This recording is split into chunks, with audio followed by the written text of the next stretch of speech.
Hello ನಮಸ್ಕಾರ, ನೀವು ನೋಡ್ತಾ ಇದ್ದೀರಾ ನ್ಯೂಸ್ ಫಸ್ಟ್. ನಾನು ರಕ್ಷತ್ ಶೆಟ್ಟಿ.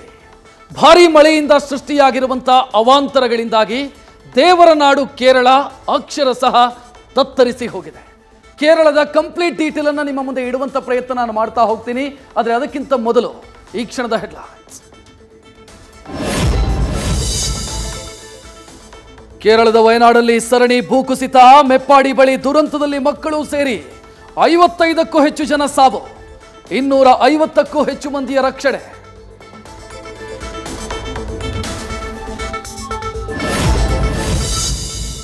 ನಾಪತ್ತೆಯಾದವರಿಗಾಗಿ ಮುಂದುವರಿದ ಶೋಧ, ಎನ್ಡಿಆರ್ಎಫ್ ಎಸ್ಡಿಆರ್ಎಫ್ ತಂಡದಿಂದ ರಕ್ಷಣಾ ಕಾರ್ಯಾಚರಣೆ ಚುರುಕು. ನಿರಂತರವಾಗಿ ಮಳೆಯಾಗ್ತಾ ಇರೋದ್ರಿಂದ ರೆಸ್ಕ್ಯೂ ಆಪರೇಷನ್ಗೆ ತೊಡಕು.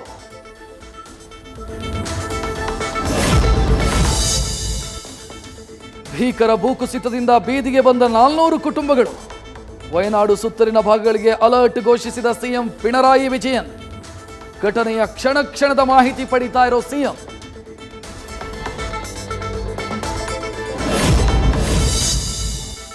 ಕೇರಳ ಸಿಎಂ ಜೊತೆ ಪ್ರಧಾನಿ ಮೋದಿ ಮಾತುಕತೆ, ಕೇಂದ್ರದಿಂದ ಎಲ್ಲಾ ರೀತಿಯ ನೆರವು ನೀಡೋ ಭರವಸೆ. ಮೃತರ ಕುಟುಂಬಕ್ಕೆ 2 ಲಕ್ಷ, ಗಾಯಾಳುಗಳಿಗೆ 50,000 ಪರಿಹಾರ ಘೋಷಿಸಿದ ಪ್ರಧಾನಿ.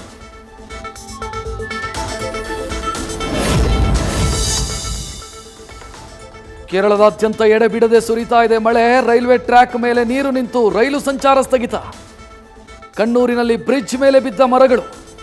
ಅತ್ತ ಹಾಲ್ನೊರೆಯಂತೆ ಬೋರ್ ಕರೀತಾ ಇದೆ ಅತ್ರಿಪಲ್ಲಿ ಫಾಲ್ಸ್.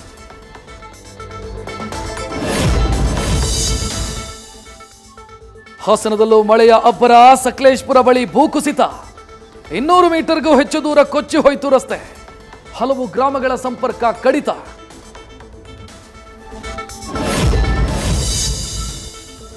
ಚಿಕ್ಕಮಗಳೂರಿನ ಚನ್ನಹಡ್ಲು ಸಮೀಪ ಗುಡ್ಡ ಕುಸಿತ, ಅರ್ಧ ರಸ್ತೆಯನ್ನೇ ಮುಚ್ಚಿ ಹಾಕಿದ ಗುಡ್ಡದ ಮಣ್ಣು.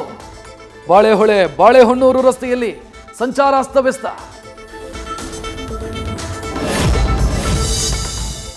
ಬಾಗಲಕೋಟೆಯಲ್ಲಿ ತುಂಬಿದ ಘಟಪ್ರಭಾ ನದಿಯಲ್ಲಿ ಟ್ರ್ಯಾಕ್ಟರ್ನಲ್ಲಿ ಸೇತುವೆ ದಾಟಲು ಯತ್ನ.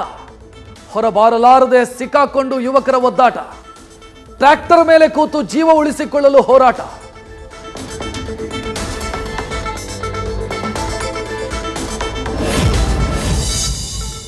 ಮಲೆನಾಡಲ್ಲಿ ಸುರಿತಾ ಇದೆ ಧಾರಾಕಾರ ಮಳೆ.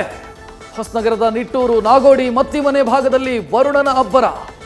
ಬಿದನೂರಿನ ಪಂಚಮುಖಿ ಆಂಜನೇಯ ದೇವಸ್ಥಾನಕ್ಕೆ ನುಗ್ಗಿದ ನೀರು. ಗದ್ದೆ ತೋಟಗಳು ಜಲಾವೃತ.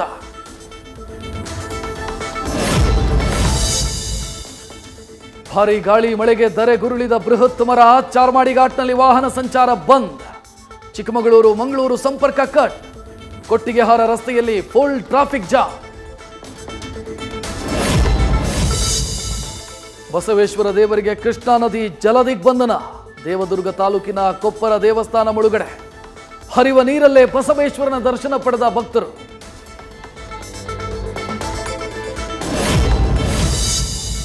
ಕೊಡಗಿನಲ್ಲಿ ಉಕ್ಕಿ ಹರಿತಾ ಇದೆ ಕಾವೇರಿ, ಕನ್ನಿಕೆ, ಸಜೋತಿ ನದಿಗಳು. 2ನೇ ಬಾರಿ ಭಾಗಮಂಡಲದ ಭಗಂಡೇಶ್ವರ ದೇಗುಲದ ಮೆಟ್ಟಿಲವರೆಗೂ ನೀರು. ಮಡಿಕೇರಿ, ತಲಕಾವೇರಿ, ನಾಪೋಕ್ಲು ರಸ್ತೆಗೆ ಜಲದಿಗ್ಬಂಧನ. ಭಾರೀ ಮಳೆಯಿಂದ ಅಬ್ಬರಿಸ್ತಾ ಇದೆ ತುಂಗೆ. ಶೃಂಗೇರಿ ಪಟ್ಟಣದ ಗಾಂಧಿ ಮೈದಾನ ಜಲಾವೃತ. ಅಂಗಡಿ ಮಳಿಗೆಗಳು, ಭಾರತೀ ತೀರ್ಥ ರಸ್ತೆ ಮುಳುಗಡೆ. ಮುನ್ನೆಚ್ಚರಿಕಾ ಕ್ರಮವಾಗಿ ನದಿ ಬಳಿ ಜನಸಂಚಾರ ನಿಷೇಧ. ಮಳೆಯ ಆರ್ಭಟಕ್ಕೆ ಕಂಗಾಲಾದ ಚಿಕ್ಕಮಗಳೂರಿನ ಬಾಳೆಹೊನ್ನೂರಿನ ಮಂದಿ. ಮನೆಯಿಂದ ಹೊರಬರಲು ಜನರ ಪರದಾಟ. ಸಣ್ಣ ಬೋಟ್ ಬಳಸಿ ನೆರೆಯಲ್ಲಿ ಸಿಲುಕಿದ ಜನರ ರಕ್ಷಣೆ.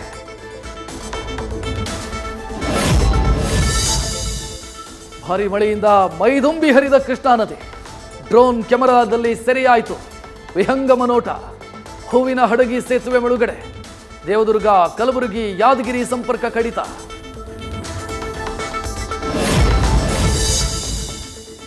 ಕೃಷ್ಣೆಯಲ್ಲಿ ಹರಿತಾ ಇರೋ ನೀರಿನ ಜೊತೆ ಮೊಸಳೆಗಳು. ರಾಯಚೂರಿನ ಲಿಂಗದಹಳ್ಳಿ ನದಿ ದಡದಲ್ಲಿ ರೆಸ್ಟ್ ಮಾಡಿದ ಮೊಸಳೆ. ಆತಂಕದಲ್ಲಿದ್ದಾರೆ ಗ್ರಾಮಸ್ಥರು. ಕೊಪ್ಪಳದ ಮುನಿರಾಬಾದ್ನ ತುಂಗಾಭದ್ರಾ ಜಲಾಶಯ ಭರ್ತಿ. ಒಳಹರಿವು ಹೆಚ್ಚಳವಾಗ್ತಾ ಇದ್ದಂತೆ ನದಿಗೆ ನೀರು. ಮೈದುಂಬಿ ಹರಿತಾ ಇರೋ ಡ್ಯಾಂನ ಮನಮೋಹಕ ದೃಶ್ಯ. ಡ್ರೋನ್ ಕಣ್ಣಲ್ಲಿ ಸೆರೆ.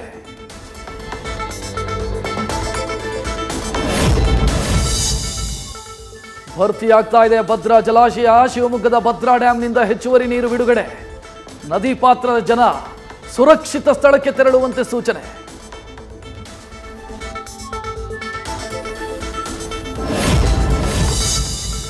ನಿರಂತರ ಮಳೆಯಿಂದ ಸರ್ಕಾರಿ ಶಾಲೆಯ ಮೇಲ್ಛಾವಣಿ ಕುಸಿತ.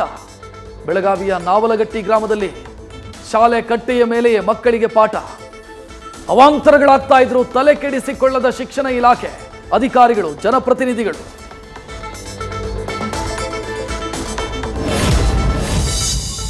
ಪಶ್ಚಿಮ ಘಟ್ಟ ಪ್ರದೇಶದಲ್ಲಿ ಮುಂದುವರಿದ ಧಾರಾಕಾರ ಮಳೆ. ಅಪಾಯದ ಮಟ್ಟ ಮೀರಿ ಹರಿತಾ ಇದೆ ಮಾರ್ಕಂಡೇಯ ನದಿ.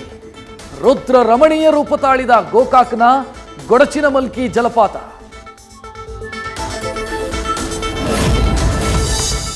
ಬಿಜೆಪಿ ಪಾದಯಾತ್ರೆಯ ಮೇಲೂ ಮಳೆಯ ಎಫೆಕ್ಟ್. ಮೈಸೂರು ಚಲೋ ಮುಂದೂಡಿಕೆಗೆ ಮನವಿ ಮಾಡಲು ಜೆಡಿಎಸ್ ಚಿಂತನೆ. ರಾಜ್ಯದಲ್ಲಿ ನೆರೆ ಇರೋದ್ರಿಂದ 2-3 ದಿನ ಪೋಸ್ಟ್ಪೋನ್ ಸಾಧ್ಯತೆ. ನ್ಯೂಸ್ ಫಸ್ಟ್ ನಿರ್ಭೀತಿಯಿಂದ ನಿಮ್ಮ ಪರವಾಗಿ.